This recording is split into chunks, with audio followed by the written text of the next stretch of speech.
생각을 쉽게 빼앗기곤 합니다. 그때도 주님 도와주세요. 예수님의 이름으로 기도드립니다. 아멘. 네, 우리 하나님의 말씀을 함께 보겠습니다. 오늘은 여호수아 24장입니다. 여호수아 24장 14절부터 28절까지예요. 여호수아 24장 14절부터 28절까지. 저번에는 이제 제가 금요기도회 설교할 때 야곱에 대해서 했는데 사람들이 잘 알지 못하는 저만의 프로젝트를 나름 하고 있는 중입니다. 그 성경 인물들의 이제 마지막에 남긴 말들을 좀 추적을 해가면서 이제 지금 구약을 훑어가면서 나중에 이제 신약까지 하는 게 이제 저의 목표인데요. 과연 저의 뜻대로 될지. 네. 24장 14절부터 28절입니다. 저와 함께 교독하시겠습니다. 제가 먼저 14절을 읽겠습니다. 그러므로 이제는 여호와를 경외하며 온전함과 진실함으로 그를 섬기라. 너희의 조상들이 강 저쪽과 애굽에서 섬기던 신들을 치워버리고 여호와만 섬기라. 여호와를 섬기는 것이 너희에게 좋지 않게 보이거든 너희 조상이 강 저쪽에서 섬기던 신들이든지 거저 땅에 있는 너희 육성의 신들이든지 너희 섬길 자를 얻는가. 백성이 대답하여 이르되 우리가 결단코 여호와를 버리고 다른 신들을 섬기기를 하지 아니하오리니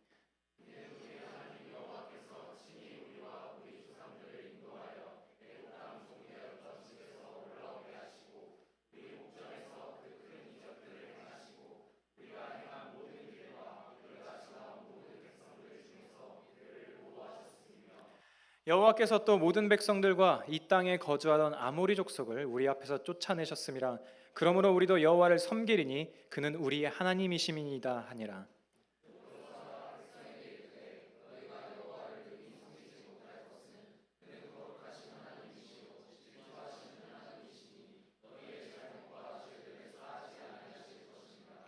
만일 너희가 여호와를 버리고 이방 신들을 섬기면 너희에게 복을 내리신 후에라도 돌이켜 너희에게 재앙을 내리시고 너희를 멸하시리라 하니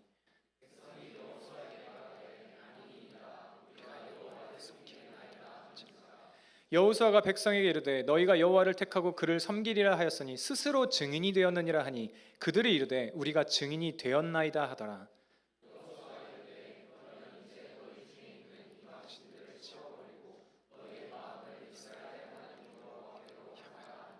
백성이 여호수아에게 말하되 우리 하나님 여호와를 우리가 섬기고 그의 목소리를 우리가 청종하리이다 하는지라.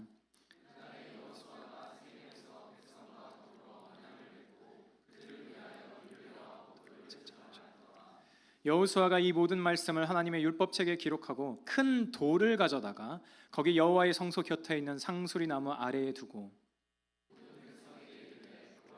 돌이 우리에게 증거가 되니 이는 여호와께서 우리에게 하신 모든 말씀을 이 돌이 들었음이니라. 그런즉 너희가 너희 하나님을 부인하지 못하도록 이 돌이 증거가 되리라 하고. 다 같이 읽겠습니다. 백성을 보내어 각기 기업으로 돌아가게 하였더라. 아멘. 우리가 지금까지 읽은 본문의 그 다음 절을 보면요, 이 일 후에 여호와의 종 눈의 아들 여호수아가 110세에 죽었다라고 그렇게 이야기를 하고 있습니다. 제가 여러분들이 성경을 찾는 동안 잠깐 말씀을 드렸지만 오늘 본문은 여호수아의 이제 마지막 말입니다. 네, 마지막 말입니다.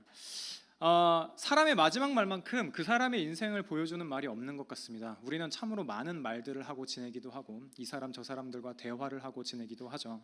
평소에는 우리가 조금 우리 자신을 숨길 수 있을지도 모릅니다. 좋은 말로 우리를 포장하기도 하고요. 자기 자신조차 속이는 말들도 할 수 있죠. 그런데 죽음 앞에서는 그게 아마도 잘 안 될 겁니다. 이제 더 이상 내가 말을 할 수 있는 시간이 없다고 생각해 보자고요. 더 이상 내가 누군가에게 나 자신에 대해서, 내가 생각하는 것에 대해서, 내가 아끼는 것에서 그 어떤 것에 대해서 말할 수 있는 시간이 없다고 생각해 봅시다. 죽음 앞에서는요, 마지막에 입을 열 때 나오는 말은 절대 가짜로 할 수는 없을 겁니다. 평소에 그 사람이 어떤 사랑을 했는지, 무엇을 두려워했는지, 어디에 마음을 두고 살았는지가 그 마지막 말 한마디에 다 들어있기도 하죠. 그래서 우리는 사람들의 유언을 되게 중요하게 생각하는 것 같습니다. 그리고 오늘 우리가 함께 읽은 이 본문 역시도요, 그런 자리입니다. 여호수아라고 하는 엄청난 인물이기 이전에 한 노인의 마지막 말이에요. 그리고 이 마지막 말은요, 한국 교회가 굉장히 사랑하는 문장 중 하나죠. 오직 나와 내 집은 여호와를 섬기겠노라라고 하는 이 말이요. 근데 이 본문을 오직 나와 내 집은 여호와를 섬기겠노라라고 말하는 이 본문을 다시 읽으면서 우리가 좀 발견할 수 있는 것이 하나 있습니다. 우리가 이 문장을요, 너무 이 문장만 인용하느라고 놓치는 게 있다라는 거예요. 24장 29절을 보면 본문이 끝나는 자리에 한 줄이 딱 있는 거죠. 이 일 후에 여호와의 종 눈의 아들 여호수아가 110세에 죽음에라고요. 여호수아가 이 말을 한 나이가요 110세라는 겁니다. 그러니까 평생을 다 살아낸 사람이 진짜 자신의 마지막을 앞두고 이야기를 한 거예요. 그러니까 그냥 청년 때에 잠깐 뜨거워져서 한 그런 결의에 찬 말이 아니다라는 거예요. 뭔가 수련회 끝난 직후에 할 수 있는 그런 정도의 멘트가 아니라는 거죠. 죽음을 앞둔 노인이 마지막 숨을 모아서 하는 말입니다. 그렇기 때문에 이 문장 안에 그의 인생이 녹아들어져 있다라고도 우리는 생각할 수 있을 겁니다. 그러면 우리는 좀 이 여호수아의 삶에 대해서 좀 생각을 해봐야 됩니다. 도대체 이 문장은 어떻게 해서 만들어졌을까? 도대체 여호수아는 어떤 일들을 겪었기 때문에 죽음 앞에서 이런 말을 할 수가 있을까라는 것들을 좀 생각해 봐야 될 것 같습니다. 그래서 오늘 우리는요 3가지를 좀 함께 보려고 합니다. 이 한 문장 뒤에 어떤 여호수아의 삶이 있었는지, 그가 삶 가운데서 어떤 하나님을 만나게 되는지, 그리고 그가 평생을 그런 삶을 살아간 사람이 회중 앞에서, 이 유언을 회중 앞에서 하고 있는 거니까요, 어떤 결단을 하고 있는 것인지, 그리고 마지막으로 이 문장을 완벽하게 살아내신 분을 좀 이야기를 하고자 합니다. 먼저 여호수아의 삶을 좀 살펴봅시다. 성경은요 여호수아의 평생에서 결정적인 4가지 장면을 저와 여러분들에게 좀 보여주고 있습니다. 그리고 이 문장은 모여서 우리가 방금 읽은 그 본문이 되는 것이죠. 먼저는 르비딤에서 이제 있었던 사건입니다. 여호수아가 성경에 제일 처음 등장하는 그 자리는요 출애굽기 17장이에요.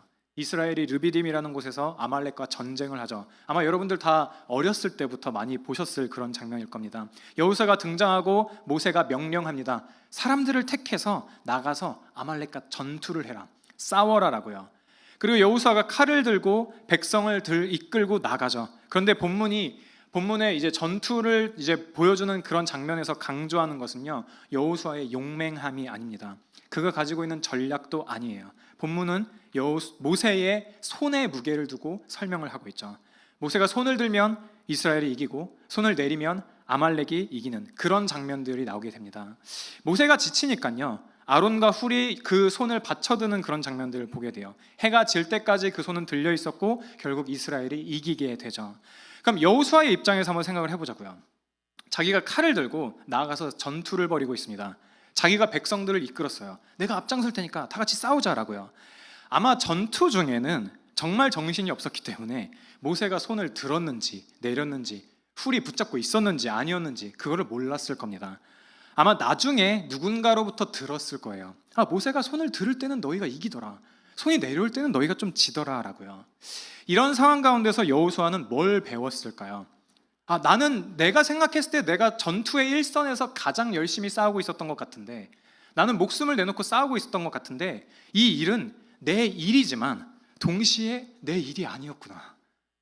분명히 내가 일선에 나와서 내 인생의 일선에 나와서 다투고 싸우고 있지만 이 전쟁을 진짜 승리로 이끌어 주시는 분은 따로 있었구나라는 것들을 배우게 됐을 것입니다.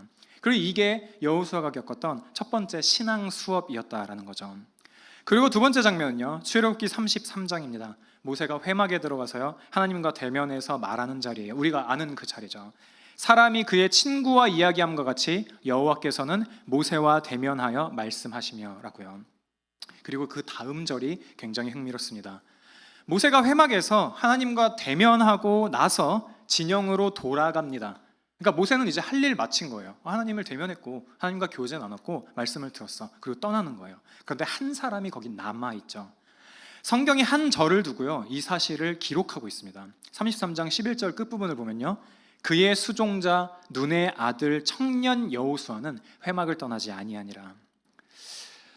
우리는 이 본문을 그냥 스쳐 지나갈 수도 있습니다. 그런데 한 가지 좀 생각해 볼 점은 있죠. 모세가 떠난 자리에 그는 남았다라는 거예요. 누가 시킨 것도 아닙니다. 너 남아있어, 남아서 뒷정리라도 좀 해라고 말한 것도 아니에요. 그런데 심지어 임무가 끝났으니까 자리를 떠도 누구도 뭐라고 할 사람이 없었습니다. 그런데 가지 않았어요. 그냥 하나님의 임재 앞에 머물러 있었죠. 한번 생각을 해봅시다. 회막이 있고 모세와 하나님이 막 대화를 합니다. 친구처럼 막 대화를 해요. 여호수아도 분명히 그 자리에 있었을 겁니다. 그 옆에서 들었을지도 모르죠. 모세가 떠난 다음에 안 가고 거기서 뭘 했을까요? 하나님을 기대하고 아마도 기다리고 있지 않았을까요? 모세가 만났던 그 하나님, 대면에서 만났던 그 하나님은 어떤 하나님일까? 어쩌면 하나님 앞에서 자기의 모든 마음을 다 풀어놓고 기도했을지도 모릅니다. 어쩌면 그냥 그 자리가 좋아서 조금이라도 더 기대하는 마음을 가지고 하나님 나도 그렇게 친구처럼 좀 만나주시면 어떨까요? 어떨까요? 라는 그런 기대감을 가지고 그 자리에 머물러 있을지도 모릅니다. 여호수아라는 사람이요, 어떤 사람으로 빚어지고 있는 것을 우리는 이 장면들을 통해서 조금 볼 수 있습니다. 그는 임재 앞에서, 하나님의 임재 앞에서 머무는 방법들을 배우고 있었던 거예요. 일은 끝났지만 그냥 안 떠나는 자리, 다른 사람이 다 자기 자리로 돌아간 후에도 거기에 남아있는 자리, 그런 방식으로 그의 어떤 신앙이 형성되고 있었다라는 겁니다. 그리고 세 번째 장면은 민수기에 등장합니다. 13장 14장을 보면요, 가데스바네아에서 정탐꾼 이야기가 등장하죠. 정탐꾼 12명을 보내는 그 자리요. 12명이 가나안 땅을 몰래 가서 정탐을 하고 돌아옵니다. 그리고 10명이 뭐라고 보고를 하죠? 우리는 메뚜기입니다. 우리는 그들 앞에서 메뚜기입니다. 그냥 밟으면 밟히는 존재예요. 그 땅의 거민들은 모두 강하고 그들이 가지고 있는 성읍은 정말 견고합니다. 그들이 우리들을 봤을 때는 그냥 짓밟으면 끝나는 그런 존재일 겁니다 라고 말하면서 10명이 안 된다고 말해요. 그리고 회중은 통곡합니다. 뭐야, 젖과 꿀이 흐르는 좋은 땅인 줄 알고 왔는데 우리보다 더 강한 인간들이 있잖아 라고요. 그리고 모세와 아론을 향해 원망하죠. 그리고 여호수아와 갈렙이 일어나서 이렇게 얘기를 합니다. 여호와는 우리와 함께 하시느니라, 그들을 두려워하지 말라라고요. 굉장히 좋은 신앙 고백을 합니다. 그런데 그 다음 절을 보면요, 온 회중이 그들을 돌로 치려 하는데 그때 여호와의 영광이 회막에서 이스라엘 모든 자손에게 나타나시니라라고요.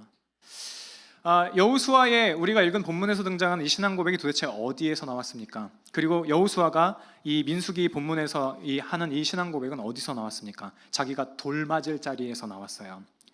모든 사람들이 안 됩니다, 우리는 그냥 죽을 거예요 라고 생각하면서 하나님의 약속을 다 잊어버릴 때, 그 땅을 너희들에게 주겠다라고 말씀하신 그 모든 것들을 잊어버릴 때요, 여호수아는 그렇게 생각하지 않았죠. 하나님 말씀을 의지하는 자리로 갔습니다. 그리고 이것이 그로부터 약 80년, 90년 뒤에 여호수아가 오직 나와 내 집은 여호와를 섬기겠습니다라고 말할 때, 이건 그가 처음 해보는 말은 아니었을 거예요.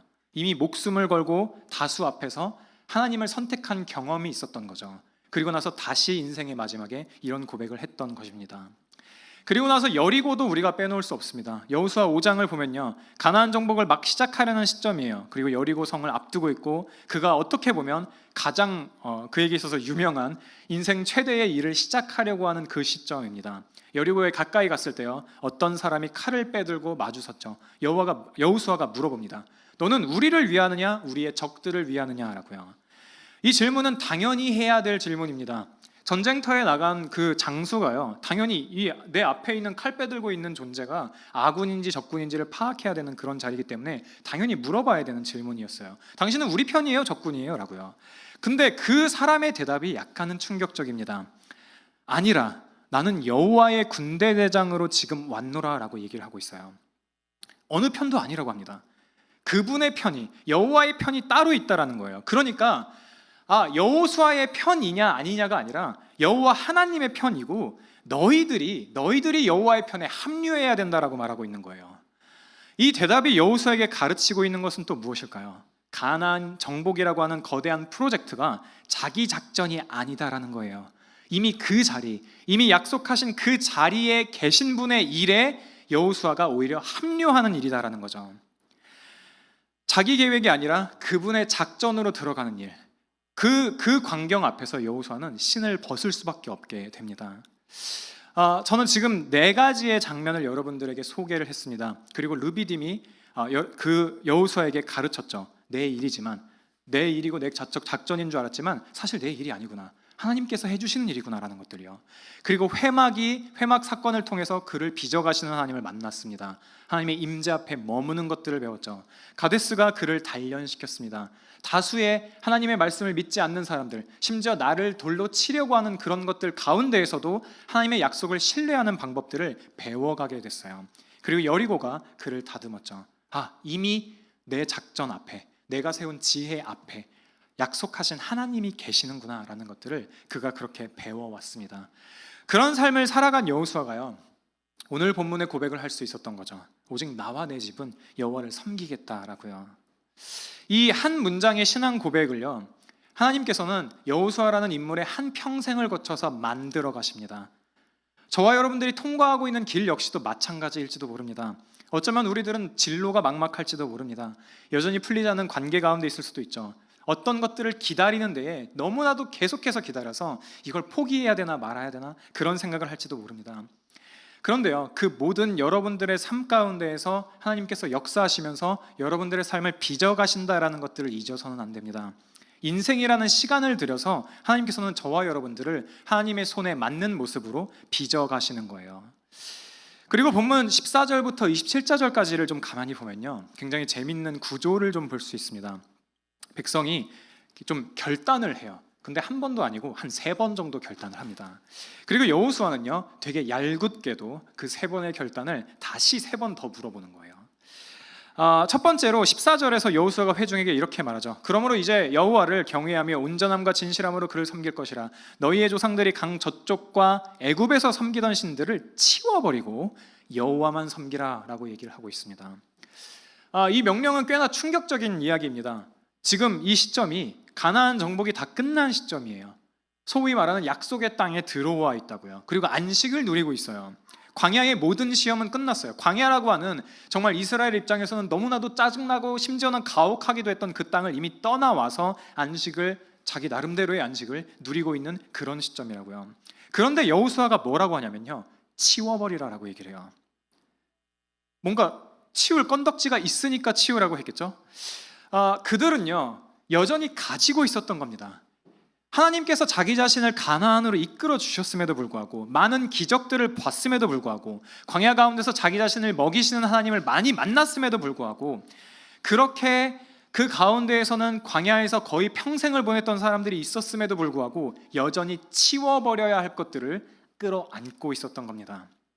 그리고 본문은요, 그 신들을 이렇게 묘사하죠. 너희 조상들이 강 저쪽에서 섬기던 신들과 애굽에서 섬기던 신들. 본문은요, 우상의 내용을 말하고 있지 않아요. 너희들이 이걸 섬기고 있었고 저것도 우상이었고 저것도 우상이었어를 말하는 게 아니라 출처를 말하고 있습니다. 어디서 왔는지, 강 저쪽인지 애굽인지를 이야기를 하고 있어요. 우리들에게 그러니까 이스라엘 백성에게요, 어떤 카테고리를 던져주는 게 아니라 지도를 줍니다.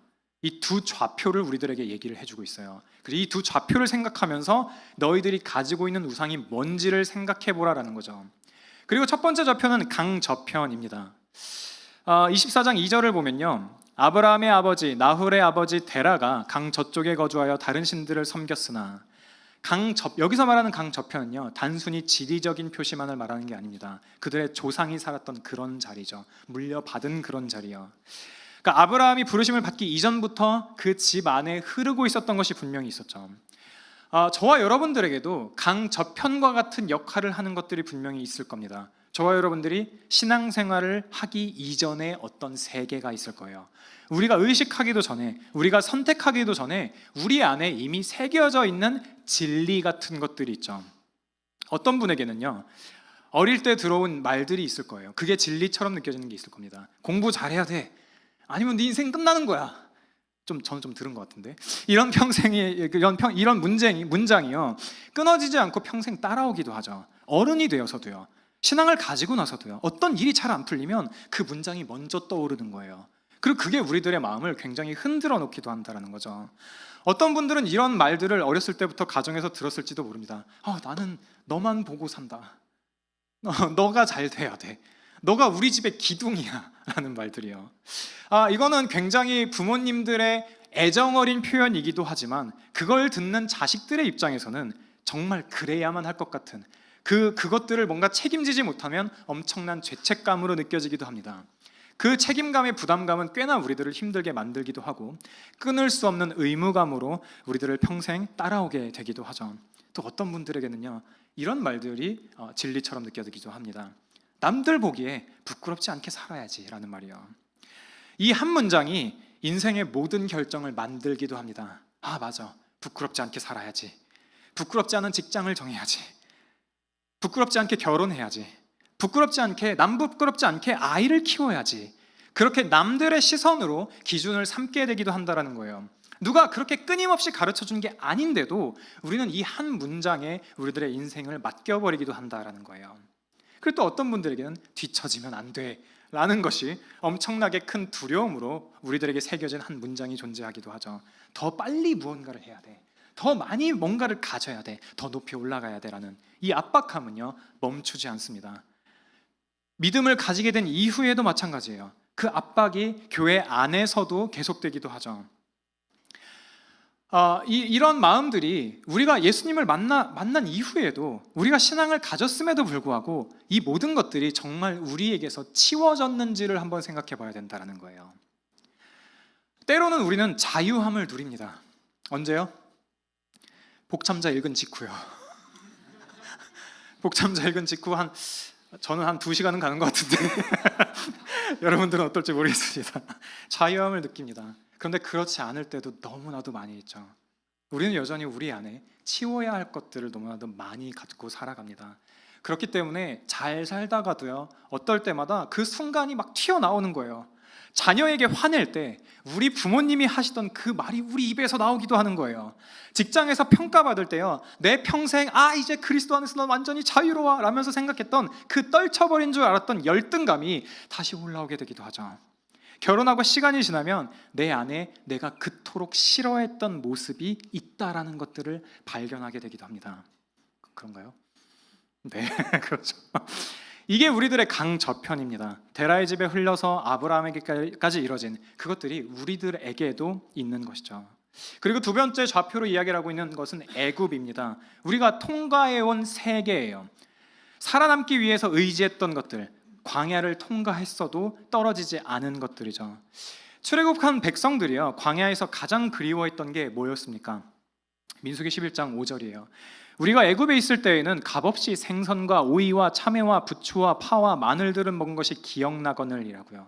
애굽의 고기와 마늘들, 노예로 있을 때 있었던 그런 음식들이요, 그것들을 그리워합니다. 노예였던 그 자리를 그리워하기도 하는 거예요. 분명히 통과해서 나왔지만 마음 안에 여전히 그곳을 정말 갈망하는 마음들이 가득 차 있는 거죠.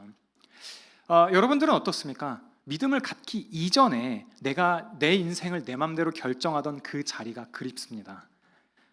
누구의 뜻을 묻지도 않고, 물론 여러분들은 그렇기도 하시겠지만 누구의 뜻을 묻지도 않고 기도하지도 않고 그냥 내가 가고 싶은 대로 살던 그 시절, 신앙이 자유롭다라고는 하는데 마음 한구석에는 뭔가 그 시절이 더 편했던 것 같아 라고 느끼던 그럴 때가 분명히 있었다라는 거예요.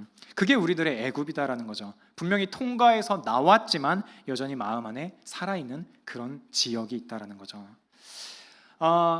지금까지 제가 말씀드렸던 통과했던 강저편에서 있었던 이 모든 것들은요, 부모님의 기대, 책임감, 내가 안정을 추구하는 것, 다른 사람들의 시선을 생각하는 것, 이 모든 것 그 자체로는 죄가 아닐지도 모릅니다. 책임감 없는 것이 문제지 책임감 자체가 죄라고 보기는 어렵을 수도 있잖아요. 인정을 추구하는 것, 안정을 추구하는 건 역시도 마찬가지입니다. 그런데 이런 좋은 것들은 우리들의 삶에 필요한 것들이기도 하지만 왜 본문이 치워버리라고 말하는지를 한번 생각해 봐야 됩니다. 23절을 보면요, 너희 중에 있는 이방신들을 치워버리고 너희의 마음을 이스라엘의 하나님 여호와께로 향하라라고 얘기를 하고 있어요. 본문이 초점을 맞추고 있는 거는요, 진짜 원하는 것은요, 마음입니다. 우상의 문제는요, 뭘 섬기느냐보다 더 마음의 그 자리에 문제가 있다라는 거예요. 여호수아가 치워버리라고 했을 때 그분이 치우라고 한 것은요, 그 대상들만이 아니라 그것들이 차지하고 있는 마음의 자리입니다. 가족을 치워버리라는 게 아니라요, 가족을 대신하고 있는, 그러니까 하나님의 자리를 대신하고 있는 그 가족을, 그 신의 자리를 치워버리라는 거예요. 안정을 다 갖다 내버리라는 게 아니라 안정이 차지하고 있는 하나님이 계셔야 될 그 자리를 비워놓으라는 거죠. 치워버려라라고 그런 상황에서 이야기를 하고 있는 것입니다. 이게 여호수아가 첫 번째로 묻는 거예요. 이 말씀을 듣는 이스라엘 백성들은요, 이렇게 반응합니다. 야, 다 치워버려라. 그러니까 이스라엘 백성이 이렇게 얘기하는 거예요. 우리가 결단코 여호와를 버리고 다른 신들을 섬기기를 하지 않겠습니다. 그러므로 우리도 여호와를 섬기리니 그는 우리의 하나님이십니다라고 얘기해요. 굉장히 좋은 대답이죠.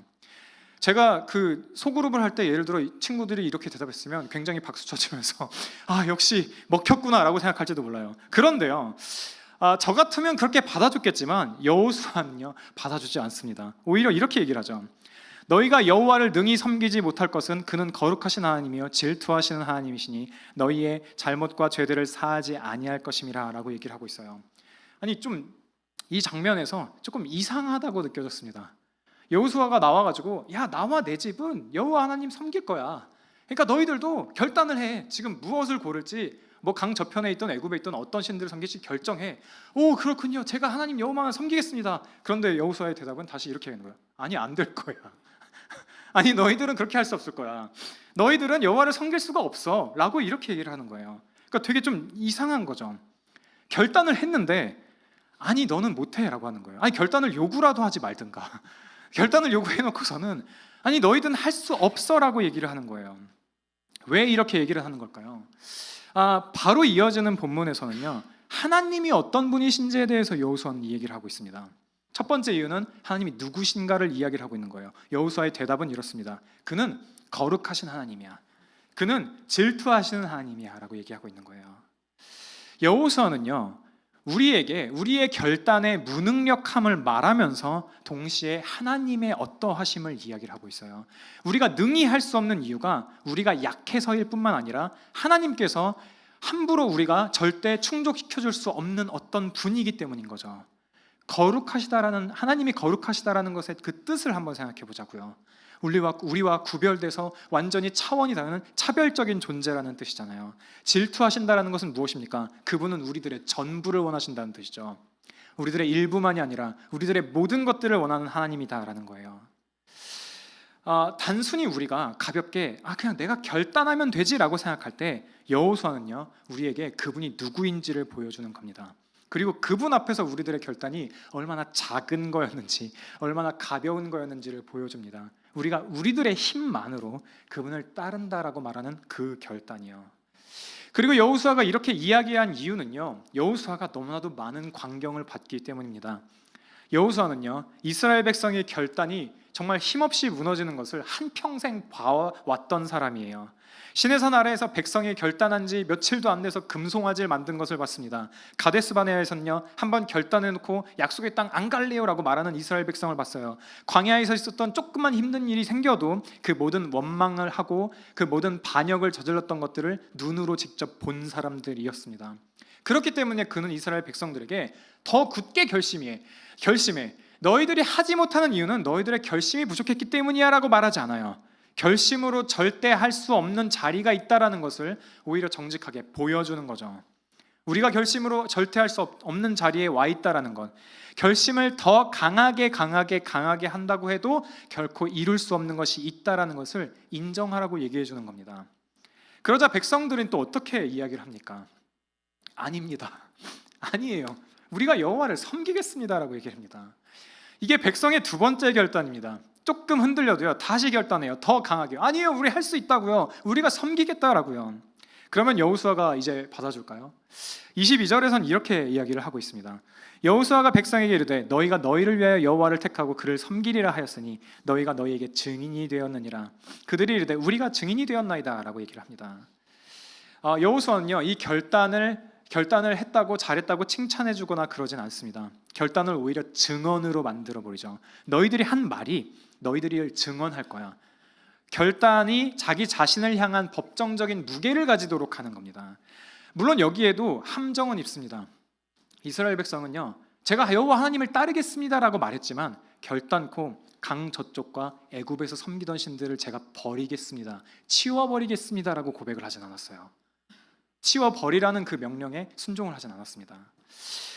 그리고 23절에 여호수아가 이르되 그러면 이제 너희 중에 있는 이방신들을 치워버리고 너희 마음 이스라엘의 하나님 여호와 하나님께로 향하게 하라라고 얘기를 합니다. 치워버리라라고 명령을 하고 결단을 했는데 뭔가 여전히 또 치워버리라고 얘기를 하고 있어요. 그러니까 그들이 내린 결단이 뭔가 일을 끝내버리진 않았다라는 거죠. 이제 여호수아가 이쯤 되면 받아주고 끝내야 될 것 같은데요, 그렇지 않습니다. 25절부터 27절을 보면요, 그날에 여호수아가 백성과 더불어 언약을 맺고 그들을 위하여 율례와 법도를 세겜에서 베풀었더라. 여호수아가 이 모든 말씀을 하나님의 율법책에 기록하고 큰 돌을 가져다가 거기 여호와의 성소 곁에 있는 상수리나무 아래에 세우고, 큰 돌을 세웁니다.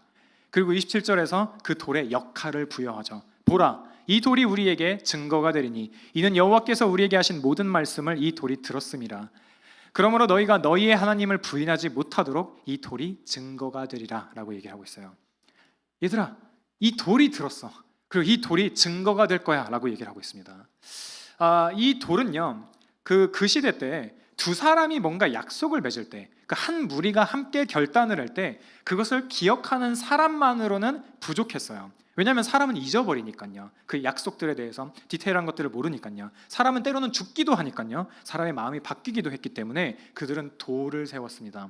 그래서 큰 돌을 하나 세우면 그 돌이 뭔가 움직여지거나 없어지거나 그 돌의 마음이 바뀌지가 않기 때문에 시간이 지나서 사람들이 그 자리 가운데로 다시 올 때 그 돌이 마치 그 증인처럼 그 자리에 계속 서 있는 거죠. 여기서 너희들이 어떤 약속을 했는지 내가 알고 있어라고 말없이 증언하는 역할을 하는 거예요.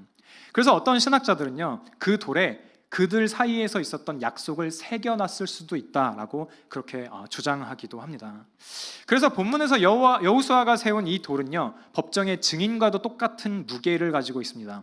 백성들이 시간이 지나서 약속을 잊어버릴 때, 흔들릴 때, 다시 다른 신들에게 마음을 두려고 할 때 그 돌이 그들 앞에 서 있는 거죠. 너희들이 여기서 뭔 약속을 했는지 난 알아라고요. 여호수아가 지금 하고 있는 일은 무엇입니까? 결단이 무너질 거를 이미 알고 있는 거예요. 그래서 그 결단을요, 백성의 의지에 맡겨두지 않는 겁니다. 결단을 그 증거의 돌에 맡겨두고 있죠. 결단을 결단한 사람 바깥에 두는 겁니다. 여호수아는 이스라엘 백성들, 아니 사람의 마음을 너무나도 잘 알고 있었던 거예요. 그렇기 때문에 결단을 더 강하게 만들려고 하는 것이 아니라 결단을 자기 의지 바깥에 두려고 하는 거죠. 백성의 의지만으로는 끝까지 갈 수 없다는 것을 너무나도 많이 봐왔기 때문에 증거를 따로 둔 거예요. 그리고 이런 것들은요, 우리들도 이 일을 일상생활에서 하곤 합니다. 예를 들면 결혼 반지를 예를 들 수 있죠. 반지가 왜 있죠?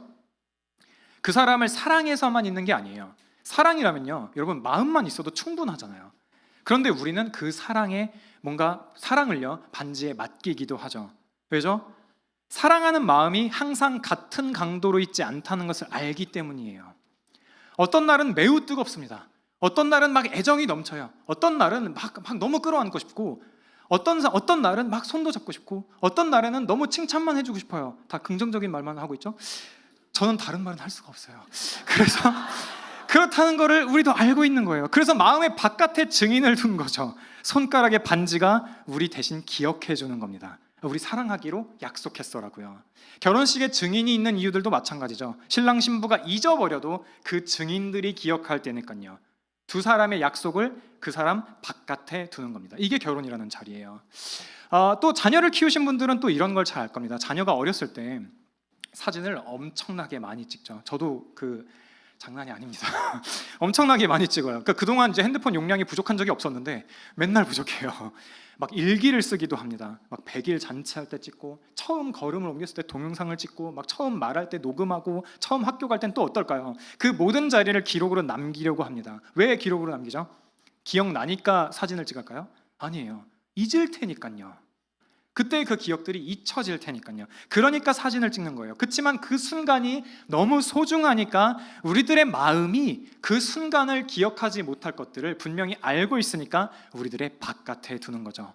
그리고 시간이 지나고 나서 그 사진들을 다시 볼 때 그 사진이 우리들에게 얘기를 해주는 거예요. 그때 이 아이를 너무 사랑했어라고요.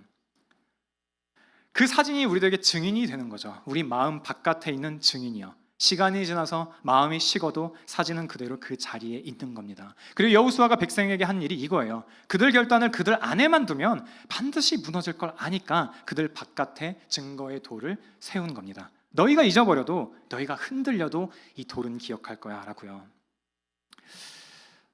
여호수아는 그렇게 돌에 이스라엘 백성들의 결단을 맡겼습니다. 그런데 여러분, 그 돌이 이스라엘 백성들의 마음을 바꿨을까요? 그렇지 않습니다. 아마 구약 통독을 잘 해보신 분은 알겠지만 바로 여호수아의 다음 책인 사사기를 보면요, 사사기 2장은 이렇게 얘기를 합니다. 이스라엘 자손이 여호와의 목전에 악을 행하여 바알들을 섬기며라고요. 여호수아가 죽자마자 그들의 마음은 곧장 바로 돌이킵니다. 그 말씀 다 잊어버려요. 돌은 거기에 그대로 있지만 그들의 마음은 이미 다른 데로 가버렸습니다. 그래서 예레미야 선지자는요, 이렇게 또 다른 약속을 받게 되기도 하죠. 내가 나의 법을 그들의 속에 두고 그들의 마음에 기록하여 나는 그들의 하나님이 되고 그들은 내 백성이 될 것이다 라고요. 언약은요, 돌에 세워졌습니다. 그런데 새로운 언약은요, 마음에 새겨질 거라고 말씀하고 계세요. 더 이상 바깥의 어떤 증인들에 맡기는 게 아니라, 바깥의 어떤 돌에 맡기는 게 아니라 우리 안에 새겨질 거라는 것을, 그런 말씀을 해주신다라고요. 그리고 이 새 언약은 누가 가지고 옵니까?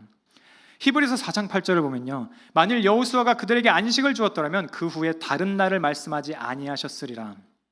여호수아가 참된 안식, 영원한 안식을 줬더라면 다른 분이 필요 없었을 거라는 거예요. 그런데 주지 못했죠. 여호수아는요, 백성을 땅으로는 데리고 갔습니다. 하지만 마음의 안식은 주지 못했어요. 그리고 진짜 여호수아, 진짜 자기 백성을 세우시는 분, 구원하시는 분, 진짜 마음속에 새로운 마음을 주시는 그분이 이 땅 가운데 오셨죠. 처음 온 여호수아의 일을 참된 여호수아이신 예수 그리스도께서 완성하십니다. 첫 여호수아는요, 결단을 돌들에만 맡겨야만 했어요. 근데 참된 여호수아 예수 그리스도께서는요, 결단을 우리들의 마음 가운데 새기시는 분이십니다. 영원 전부터 성자는요, 아버지를 섬겨 오셨어요. 빌립보서 2장 6절과 7절을 보면, 그는 근본 하나님의 본체시나 하나님과 동등됨을 취할 것으로 여기지 아니하시고 오히려 자기를 비워 종의 형체를 가지사 사람들과 같이 되셨고, 이 땅 가운데 내려오시는 것 자체부터가 너무나도 큰 섬김이라는 것을 우리는 알고 있습니다. 그분은 그냥 오신 게 아니었어요. 왕의 형체를 가지고 온 것도 아니었어요. 심지어 잘생긴 모습으로 온 것도 아니었어요. 완전히 종의 형체를 가지고 오셨다고요. 그리고 마가복음 10장에서 인자가 온 것은 섬김을 받으려 함이 아니라 도리어 섬기려 하고 자기 목숨을 많은 사람의 대속물로 주려 함이라 라고 그렇게 말씀하셨습니다. 여러분, 이것이 섬김입니다. 오직 나와 내 집은 여호와를 섬기겠노라의 완성형의 섬김이에요. 내 원이 아니라 아버지의 원대로. 그리고 그분은 그 섬김을 저와 여러분들을 위해서 십자가까지 가셔서 그 섬김을 완성하셨습니다. 참으로 죽으셨고 참으로 부활하셨습니다. 성자께서 영원토록 아버지를 완전하게 섬기심으로써 그분이 얻으신 것들이 있습니다. 그분이 종의 형체를 가지고 십자가에서 죽기까지 복종하셨고요. 그리고 그 이후에 빌립보서 2장 9절을 보면요, 이러므로 하나님이 그를 지극히 높여 모든 이름 위에 뛰어난 이름을 주사 하늘에 있는 자들과 땅에 있는 자들과 땅 아래에 있는 모든 무릎을 예수의 이름에 꿇게 하시고 라고요. 그분의 섬김에 합당한 영광이 주어졌습니다. 그분이 완전히 섬김으로 인하여서 받으신 그 영광이요, 그리고 믿음으로 예수 그리스도와 연합된 사람들에게요, 그분이 얻으신 모든 것들이 흘려 들어옵니다. 에베소서 1장 3절 보면, 찬송하리로다 하나님 곧 우리 주 예수 그리스도의 아버지께서 그리스도 안에서 하늘에 속한 모든 신령한 복을 우리에게 주시되, 우리에게 직접 주신 게 아니에요. 그리스도 안에서 주셨다라고 말씀하고 계십니다. 우리가 그분께 연합되어 있으니까 그분의 섬김으로 얻으신 것이 우리의 것이 되는 겁니다. 이건 무슨 뜻입니까? 그분이 평생 완전한 의로움으로 아버지를 섬김으로써 얻으신 하나님의 인정이요, 그분과 연합된 저와 여러분의 인정이 된다라는 거예요. 우리가 우리의 행위로 인정받는 게 아니라, 우리의 결단의 강도로 인정받는 게 아니라, 우리들의 헌신의 뜨거움으로 하나님께 용납되는 게 아니라 그리스도의 섬김으로 받아들여진다라는 겁니다. 그분이 받으신 인정이 우리들의 소유가 된다라는 거예요. 그분이 십자가까지 순종하시면서 섬기심으로 얻으신 죄사함과 하나님과의 화목이 우리의 소유가 된다고요. 우리의 죄가요, 그분의 섬김으로 완전히 덮여버린다라고요. 그리고 그분이 지금도 저와 여러분을 위해서 중보하는 그 지속적인 섬김으로 여전히 우리들을 섬기고 계십니다. 우리 지금 이 순간에도 섬기는 그분의 손 안에 우리가 있다라는 거예요. 여러분, 이 여호수아는 백성을 땅으로 데려갔습니다. 그런데 그들의 마음을 바꾸지 못했고, 그래서 결단을 돌에 맡길 수밖에 없었습니다. 결단을 그들 바깥에 두어야만 했어요. 그렇지만 예수 그리스도께서는요, 결단을 돌에 맡기지 않으셨습니다. 결단을 자기 자신이 행하셨죠. 저와 여러분들의 무너지는, 숱하게 너무나도 빠르게 너무나도 완벽하게 무너지는 이 결단을요, 예수 그리스도의 결단으로 덮어주십니다. 그분이 우리들의 증거 돌이 되시고요, 그분이 우리들의 증인이 되시고요, 그분이 우리의 섬김이 되어주십니다. 우리의 흔들리는 이 결단 아래에요, 그분의 흔들리지 않는 결심이 있다는 것들을 우리가 함께 기억합시다. 우리는 매주 무너집니다. 그런데 그분은 무너지지 않습니다. 우리는 어제 결심하고 오늘 잊어버립니다. 그런데 그분은요, 영원 전부터 오늘도 우리를 위해 섬기고 계십니다. 그래서 오늘 우리가 오직 나와 내 집은 여호와를 섬기겠노라라고 고백할 수 있는 근거는요, 우리들의 결심이 아닙니다. 우리들의 의지의 견고함도 아니에요. 그분이 지금도 하시는 섬김이 우리가 그렇게 말할 수 있는 가장 강력한 근거가 됩니다. 우리가 우리 자신을 만드는 것도 아닙니다. 그분이 우리를 만들어 가십니다. 우리가 우리 자신을 끝까지 인내할 수 있게 만드는 것도 아닙니다. 그분이 우리로 하여금 끝까지 인내하게 하십니다. 그분이 영원전부터 아버지를 섬겨오셨고 지금도 우리를 위해 섬기고 계시고 영원토록 섬기실 겁니다. 그렇기 때문에 그분이 우리로 하여금 이 고백을 마침내 하게 하실 겁니다. 오직 나와 내 집은 여호와를 섬기겠노라라고요. 이게 우리들의 결심이 아닙니다. 그분의 섬김의 열매가 될 겁니다.